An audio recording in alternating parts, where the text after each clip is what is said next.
हे guys WhatsApp Bahubali tech में आप सबका बहुत बहुत स्वागत है। गाइस आज हम पढ़ने वाले हैं श्वसन तंत्र रेस्पिरेटरी सिस्टम के बारे में। ठीक है, तो गाइस पढ़ने से पहले आप क्या करिए, चैनल को सब्सक्राइब कर लीजिए, क्योंकि देखिए मैं लाइव क्लास लेना चाहता हूं, लेकिन यूट्यूब में अभी मेरे पास ये ऑप्शन नहीं है, क्योंकि एक निश्चित क्राइटेरिया मैं पूरा नहीं कर पा रहा हूं। तो सब्सक्राइब करेंगे तो वो पूरा हो जाएगा और हम लाइव क्लास फिर लेंगे लंबी लंबी, है ना। और इसी अभी क्या है, मैं छोटी छोटी क्लास लेता हूँ क्योंकि अभी संसाधन की कमी है ना। तो फिर ये सब बातें आप समझिए। चलिए पढ़ते हैं श्वसन तंत्र रेस्पिरेटरी सिस्टम के बारे में। ठीक है, तो पढ़ने से पहले मैं आपको इमेज बताता हूँ कि इमेज को आप समझिए, अच्छे से समझिए, और इमेज को हम समझेंगे तभी हम बाकी चीज़ों को समझ पाएंगे। ठीक है, तो मैं बोल रहा हूँ तंत्र तंत्र बोल रहा हूँ, इसका मतलब क्या है कि हो ना हो ये बहुत सारे अंगों से मिलकर बना होगा। जैसे पाचन तंत्र मैंने पढ़ा है, तो पाचन तंत्र में बहुत सारे अंग, मुख, गुहा, बकल कैविटी, है ना, liver, pancreas, small intestine, large intestine, ये सब पार्टिसिपेट कर रहे थे।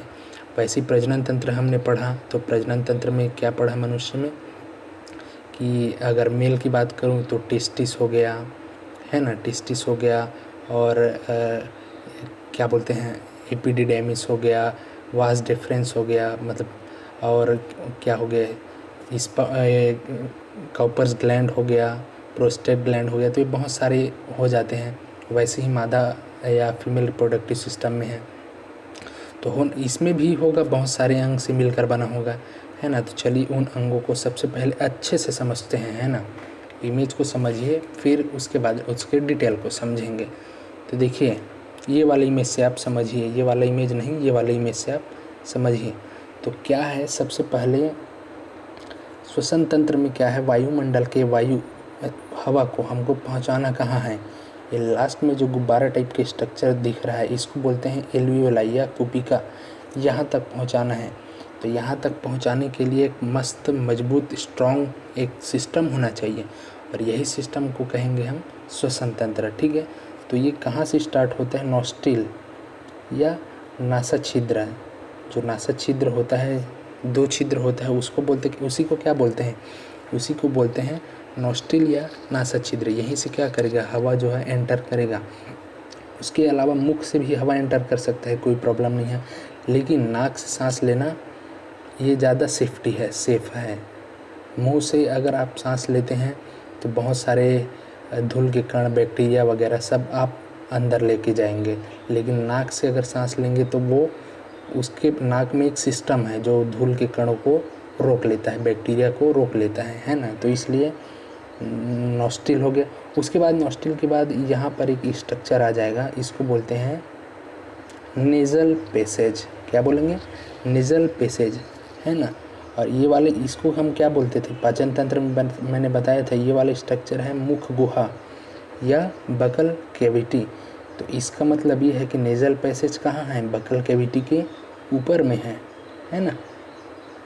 फिर आप आ जाइए यहाँ आएंगे तो आपको मिल गया फेरिंग्स, हिंदी में बोलूँगा ग्रसनी।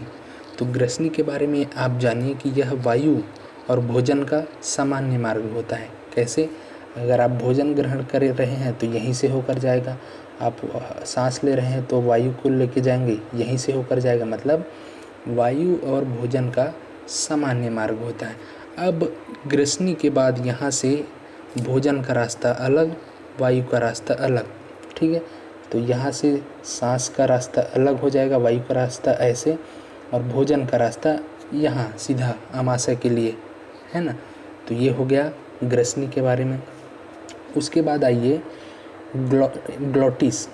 तो देखिए यहाँ से ये क्या है, ये ग्रसनी है, ग्रसनी से ही एक नली निकला हुआ है, ये नली, इस नली को क्या बोलेंगे, यही नली है श्वसन नली, जो हवा को फेफड़े में पहुंचाएगी, है ना। तो इसी नली को बोलेंगे श्वसन नली। तो श्वसन नली का जो शुरुआती हिस्सा है उसको क्या बोलेंगे, ग्लोटिस। क्या बोलेंगे, ग्लोटिस। और ग्लोटिस में ये देखिए काले रंग का एक ढक्कन दिख रहा है, इसको बोलते हैं एपिग्लोटिस। ठीक है, तो होता क्या है, जब, अच्छा आपने कभी सोचा है कि जब आप कुछ चीज़ निगलते हैं उस समय आप सांस नहीं ले पाते, और जिस समय आप सांस लेते हैं उस समय कोई चीज़ आप निगल नहीं पाते, मतलब दोनों एक साथ नहीं कर सकते, है ना, एक बात। दूसरी बात, जब कोई चीज़ क्या बोलते हैं आपके फेफड़े में या श्वसन नली में चली जाती है, या जल्दी जल्दी आप खाना खाते हैं तो चावल का दाना ही चला गया तो वो बाहर निकाल दिया जाता है।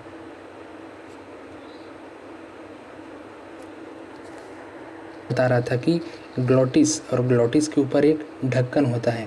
तो अच्छा, आपने कभी ये सोचा है कि जब हम भोजन ग्रहण करते हैं तो वो भोजन डायरेक्ट पेट में ही क्यों जाता है, मतलब आमाशय में ही क्यों जाते हैं, आमाशय में, वो इधर श्वास नली में क्यों नहीं जाता? तो इसका कारण है एपिग्लॉटिस। ये देखिए एपिग्लॉटिस। एपिग्लॉटिस क्या है? एपिग्लॉटिस है एक ढक्कन। क्या है? ढक्कन। जब आप सांस लेते हैं तो ये ढक्कन खुल जाता है, और जब आप खाना खाते हैं, भोजन ग्रहण करते हैं, तो ये ढक्कन बंद हो जाता है। बंद इसलिए होता है ताकि ये खाना जो है वो श्वास नली या फेफड़े में ना पहुँचे, है ना। लेकिन इसलिए एपिग्लॉटिस का काम क्या है? खुलना बंद, खुलना बंद, खुलना बंद, ये लगातार होते रहता है, क्योंकि हम भी लगातार कुछ ना कुछ खाते रहते हैं, लगातार सांस ले रहे हैं, लगातार कुछ निकल रहे हैं, थूक ही निकल रहे हैं, बलगम ही निकल रहे हैं, तो ये एकदम लगातार होते रहता है। और कई बार क्या होता है, हम जल्दी जल्दी में खाना खा लेते हैं या खाना खाते हैं, तो इस समय ये कंफ्यूज हो जाता है, खुले कि बंद हो जाए, खुले कि बंद हो जाए, खुले कि बंद हो जाए। तो ऐसे में क्या होता है, जल्दी जल्दी जब खाना खाते हैं तो चावल का जो दाना है या कुछ भी पार्टिकल है वो इसमें अंदर प्रवेश कर जाता है, और प्रवेश जब करेगा तो उसको बाहर निकालना बहुत ज़रूरी है, क्योंकि नहीं तो फेफड़ों को नुकसान पहुंचा देगा। तो इसके लिए क्या होता है, जो अंदर का ये टिश्यू या ऊतक जो होता है वो बहुत संवेदनशील होता है, एकदम सेंसिटिव, और जैसे ही खाना उसमें गया एकदम रिएक्शन स्टार्ट हो जाएगा। रिएक्शन स्टार्ट होगा तो क्या होगा, एक ज़बरदस्त तरीके की आपको छींक आएगी, और छींक आएगी तो यहाँ जो दाना है वो सीधा नाक के माध्यम से आपके शरीर से बाहर निकल जाएगा। ठीक है, तो ये हो गया ग्लॉटिस, एपिग्लॉटिस। अब उसके बाद आ जाइए लेरिंग्स। लेरिंग्स को बोलते हैं क्या? लेरिंग्स को बोलते हैं कंठ बोलते हैं। क्या बोलते हैं? कंठ। जिसको गला बोलते हैं ना, वो लेरिंग्स ही है। जिसको आप छू के माँ कसम की कसम खाते हो ना, वो गला को ही छूकर या लेरिंग्स को ही छूकर खाते हो। और मैं जो आवाज़ बोल रहा हूँ वो कहाँ से निकल रही है? वो लेरिंग्स से ही निकल रही है। ठीक है, इसलिए साउंड बॉक्स भी बोलते हैं लेरिंग्स को। फिर आ जाइए ट्राइकिया।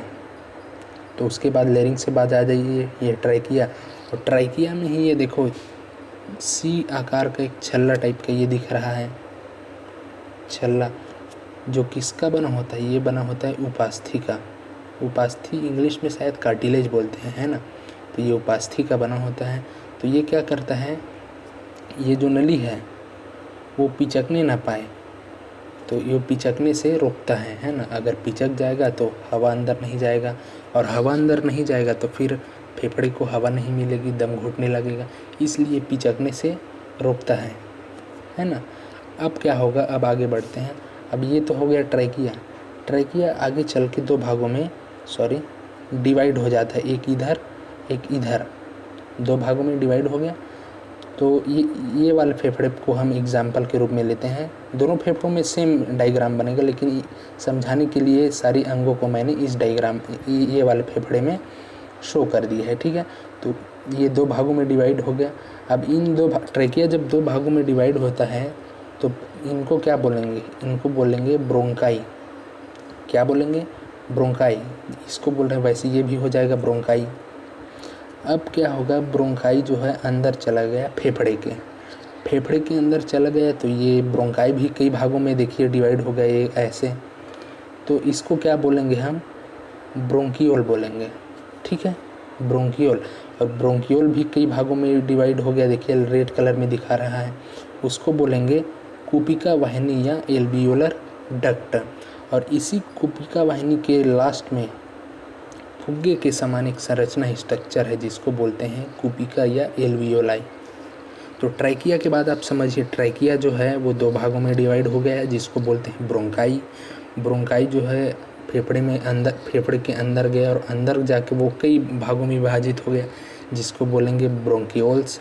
और ब्रोंकियोल्स भी कई भागों में विभाजित हो गया, उसको बोलते हैं एल्वियोलर डक्ट या कुपिका वाहिनी। और कुपिका वाहिनी के लास्ट में एक फुग्गे के समान संरचना है, उसको हम क्या बोलेंगे, कुपिका बोलेंगे। इतना क्लियर हुआ तो हो गया। अब बात करते हैं फेफड़े की। तो ये स्ट्रक्चर जो दिख रहा है ऐसे, ये क्या है, ये फेफड़ा है। तो अगर मैं ये राइट फेफड़ा हो गया और ये लेफ्ट हो गया, है ना, ये राइट हो गया। आप अपने आप में फील कीजिए, ये राइट हो गया, ये लेफ्ट हो गया। तो राइट वाला जो फेफड़ा है वो 3 चेम्बर में डिवाइड होता है। देखिए, एक चेम्बर, दूसरा चेम्बर और तीसरा चेम्बर। और जो लेफ्ट वाला फेफड़ा होता है वो 2 चेम्बर में डिवाइड होता है, ये 1 और 2। देखिए बीच से डिवाइड है ऐसे, है ना, तो 2 चेम्बर में डिवाइड होता है। और लेफ्ट वाला जो फेफड़ा है उसके कोने में क्या है, ये क्या किस टाइप का दिख रहा है, प्यारा दिल। तो लेफ्ट वाले फेफड़े के एक कोने में ही हमारा प्यारा दिल या हमारा हार्ट जो है, ह्यूमन हार्ट, वो स्थित रहता है ना। एक कैविटी या गुहा टाइप का निर्मित रहता है, उसी में रहता है। अब फेफड़े के बारे में और जानिए कि फेफड़ा ये मोटा दिख रहा है, हो ना हो कुछ झिल्ली से, आवरण से बना होगा। तो इस झिल्ली को क्या बोलते हैं, इस झिल्ली को बोलते हैं फुफ्फुसी आवरणी झिल्ली। इंग्लिश में बोलते हैं प्लूरल मेम्ब्रेन। क्या बोलते हैं, प्लूरल मेम्ब्रेन। और इन मेम्ब्रेन के बीच में या झिल्ली के बीच में द्रव भरा होता है, जिसको बोलते हैं फुफ्फुसी आवरणी द्रव या प्लूरल फ्लूइड बोलते हैं। ठीक है, तो इतना क्लियर हुआ गाइस। तो अब चलिए इन अंगों के बारे में एक एक डिटेल पढ़ते हैं। बस आप इमेजिन करते जाइएगा, जैसे जैसे हम पढ़ेंगे वैसे वैसे आप इमेजिन करते जाइएगा इस इमेज को। ठीक है, तो सबसे पहले आते हैं नॉस्ट्रिल में या नासा छिद्र में। तो नासा छिद्र या नॉस्ट्रिल, मुख के ऊपर स्थित छिद्र को नासा छिद्र कहते हैं। ठीक है, मुख के ऊपर स्थित छिद्र क्या है, वो नाक है। और नाक के दोनों छिद्र को क्या बोलते हैं, नासा छिद्र। और मनुष्य में 2 नासा छिद्र पाए जाते हैं। ठीक है, दोनों छिद्र को क्या बोलते हैं, नासा छिद्र, जो कि सेप्टम द्वारा अलग रहते हैं। तो बीच में एक क्या है, एक पट है या सेप्टम है, वो सेप्टम द्वारा अलग रहते हैं। नासा छिद्र आगे चलकर नासा मार्ग में खुलता है। नासा मार्ग मतलब नेज़ल पैसेज में खुलता है। तो अब पढ़ते हैं नासा मार्ग या नेज़ल पैसेज। बस आप इमेजिन करते जाइए उस इमेज को। ठीक है, तो नासा मार्ग या नेज़ल पैसेज मुख गुहा के ऊपर स्थित एक संरचना है। मैंने बताया मुख गुहा के ऊपर स्थित एक संरचना है। इसमें श्लेष्मा झिल्ली की एक परत होती है। तो नेज़ल पैसेज में क्या होते हैं, श्लेष्मा झिल्ली की एक परत होती है जो श्वसन में ली गई धूल, वायु, बैक्टीरिया के कण को अवशोषित कर लेता है। मतलब नेज़ल पैसेज में एक श्लेष्मा झिल्ली होती है। श्लेष्मा झिल्ली मतलब म्यूकस मेम्ब्रेन, जो क्या करता है, जब सांस लेते हैं तो आप प्योर वायु नहीं लेते, प्योर ऑक्सीजन नहीं जाता, उसके साथ वातावरण में स्थित धूल के कण भी जाएगा, बैक्टीरिया भी जाएगा, वायरस भी जाएगा। तो ये क्या करता है, म्यूकस मेम्ब्रेन या श्लेष्मा झिल्ली ये अवशोषित कर जाता है या उसमें चिपक जाता है। ठीक है, तो इस तरीके से वो फेफड़े के अंदर नहीं जा पाता। इसीलिए नाक से सांस लेना क्या है, ज़्यादा अच्छा है बजाय मुख से। तो मुख से सांस लोगे तो धूल के कण अंदर जाएगा, तो फिर वो अंदर ही जाएगा, वो बाहर नहीं निकल पाएगा, है ना। तो इस तरीके से हो गया नेज़ल पैसेज।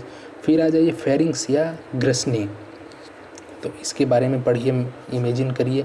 यह आहार नाल और वायु का सामान्य स्थल है। मैंने बताया था वायु भी जाएगी और खाना भी जाएगा, है ना, सामान्य मार्ग है। आहार नाल से एक पतली नली निकलती है जो फेफड़ों में जाती है। मैंने बोला फेरिंक्स के बगल से एक नली निकल रही है, श्वास नली, और ये कहाँ जाएगा, फेफड़ों में जाएगा। फेफड़ों में लास्ट में, फेफड़े के लास्ट में क्या है, फुग्गा है जिसको बोलते हैं एल्वियोलाई, वहाँ तक जाएगा। ठीक है, इस नली के शुरुआती हिस्से को ग्लॉटिस कहते हैं। मैंने बताया था शुरुआती हिस्से को ग्लॉटिस कहते हैं। ग्लॉटिस के ऊपर एक ढक्कन रहता है जिसको बोलते हैं एपिग्लॉटिस। और एपिग्लॉटिस क्या करता है कि जब हम भोजन को ग्रहण करते हैं उस समय यहाँ ग्लॉटिस को ढक देता है। और जब ग्लॉटिस को ढक देगा तो भोजन ग्रहण कर रहे हैं वो सीधा कहाँ जाएगा, वो सीधा हमारे पेट में जाएगा, न कि फेफड़े की ओर जाएगा या श्वास नली में जाएगा। इसलिए भोजन को फेफड़ों में जाने नहीं देता। इतना क्लियर हो फेरिंग्स के बारे में। अब आगे पढ़ते हैं लैरिंक्स या कंठ के बारे में, ठीक है। तो श्वास नली में बॉक्स के समान संरचना पाई जाती है जिसे लैरिंक्स कहते हैं। कंठ एक स्वर उत्पादक अंग है। मैं जो बोल रहा हूँ वो कंठ से ही बोल रहा हूँ, गले से बोल रहा हूँ, लैरिंक्स से बोल रहा हूँ, ठीक है। वयस्क होने के पूर्व लड़के तथा लड़कियों में यह समान आकार का होता है, परंतु वयस्कता आने पर पुरुषों में यह तुलनात्मक रूप से बड़ा हो जाता है। इसे एडम्स एप्पल कहते हैं। तो ये वाला हिस्सा 1 मिनट बाद समझा दो। ये जो दिख रहा है दोनों तरफ, ट्राइकिया के दोनों तरफ, ये क्या है? यही तो है लैरिंक्स, यही तो है क्या? Sound box. इसी से आवाज़ आती है। और जब वयस्कता नहीं आती, मैच्योरिटी नहीं आई रहती है, तब पुरुष और स्त्री में या लड़का या लड़की में ये दोनों क्या होता है, दोनों का इनका साइज जो होता है वो बराबर होता है लैरिंक्स का। लेकिन जैसे ही मैच्योरिटी आती है, लड़के में ये साइज जो है बड़ा हो जाता है। और गले के पास जो उभार दिखते हैं ना, वो क्या है? वो लैरिंक्स का ही उभार है, जिसको छू के आप कसम खाते हो, है ना। ऐसे हाथ में छू के, अंगूठे में छू के कसम खाते हो ना, वो लैरिंक्स को ही छूते हो आप, ठीक। इतना क्लियर हुआ। फिर आगे बढ़ते हैं। हाँ, और इसी को क्या बोलते हैं? इसी को एडम्स एप्पल बोलते हैं। क्या बोलते हैं? Adam's apple. क्लियर हुआ।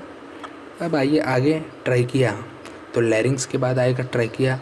तो कंठ या लैरिंक्स के नीचे हिस्से को ट्राइकिया कहा जाता है। इसे एयर पाइप भी कहते हैं। हवा जा रही है, एयर पाइप भी कहते हैं, सॉरी, एयर पाइप भी कहते हैं। यह तकरीबन 12 सेंटीमीटर लंबा होता है। इसके पृष्ठ सतह में सी आकार का वलय पाया जाता है जो उपास्थि का बना होता है। यह वलय श्वास नली को पिचकने से रोकता है। इसी के दोनों ओर कंठ या लैरिंक्स उपस्थित होता है। तो ट्रैकिया के बारे में क्या जाना हमने कि ये इसको एयर पाइप भी कहते हैं। तकरीबन 12 सेंटीमीटर लंबा होता है। पृष्ठ सतह पर सी आकार के जो उपास्थि की बना एक या कार्टिलेज से बना एक स्ट्रक्चर होता है जो क्या करता है, ट्रैकिया को पिचकने से रोकता है ताकि हवा आसानी से अंदर चले जाए, है ना। और इसी के दोनों ओर कंठ उपस्थित रहता है। आप इमेजिन कर पा रहे हैं ना? हाँ, तो चलिए अब अगला है ब्रोंकाई या श्वसनी। तो ट्रैकिया जो है आगे चलकर 2 भागों में विभाजित हो जाती है, जिसको क्या कहेंगे? जिसको कहेंगे श्वसनी, या इंग्लिश में बोलेंगे ब्रोंकाई। और यही ब्रोंकाई दोनों फेफड़ों में क्या करती है? प्रवेश करती है, एक इधर एक इधर, है ना। तो अब चलिए पढ़ते हैं ब्रोंकाई के बाद ब्रोंकियोल्स पढ़ेंगे, ठीक है। तो ब्रोंकियोल्स क्या होता है? देखिए, ट्रैकिया जो है 2 भागों में विभाजित हो गया। एक जिसको हमने कहा ब्रोंकाई, और ब्रोंकाई फेफड़े के अंदर घुस के और कई भागों में विभाजित होगा जिसको हम कहेंगे ब्रोंकियोल्स। तो चलिए पढ़ते हैं।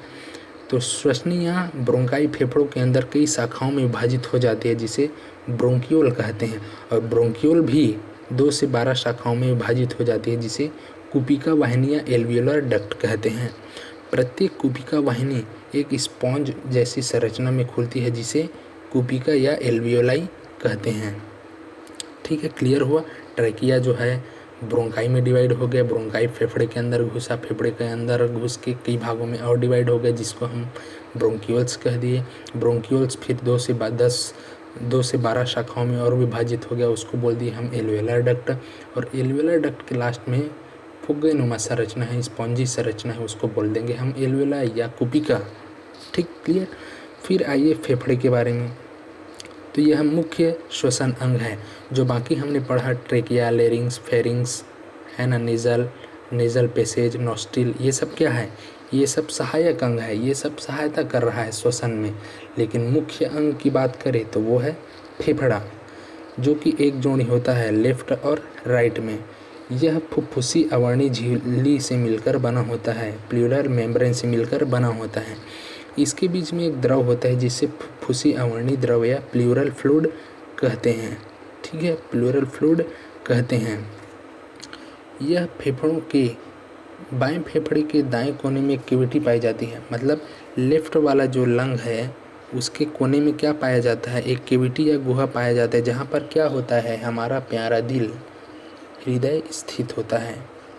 अब क्या होता है, जो राइट वाला फेफड़ा है, दायां फेफड़ा 3 भागों में डिवाइड होता है, और बायां फेफड़ा लेफ्ट वाला वो दो भागों में डिवाइड होता है। तो फेफड़े के बारे में क्या जाना, मुख्य श्वसन अंग है, एक जोड़ी होता है लेफ्ट और राइट में। फुफ्फुसी आवरणी झिल्ली या प्लूरल मेम्ब्रेन से मिलकर बना होता है। इन मेम्ब्रेन के बीच में द्रव पाया जाता है जिसे प्लूरल फ्लूइड या फुफ्फुसी आवरणी द्रव कहते हैं। ठीक है, लेफ्ट वाला जो फेफड़ा होता है उसके नीचे एक कैविटी पाई जाती है जहाँ पर हृदय होता है, और जो लेफ्ट वाला फेफड़ा है वो 2 भागों में और राइट वाला फेफड़ा है वो 3 भागों में डिवाइड होता है। ठीक है, तो इतना ही है गाइस, समझ में आया होगा तो प्लीज़ लाइक, सब्सक्राइब और शेयर कीजिए। Thank you.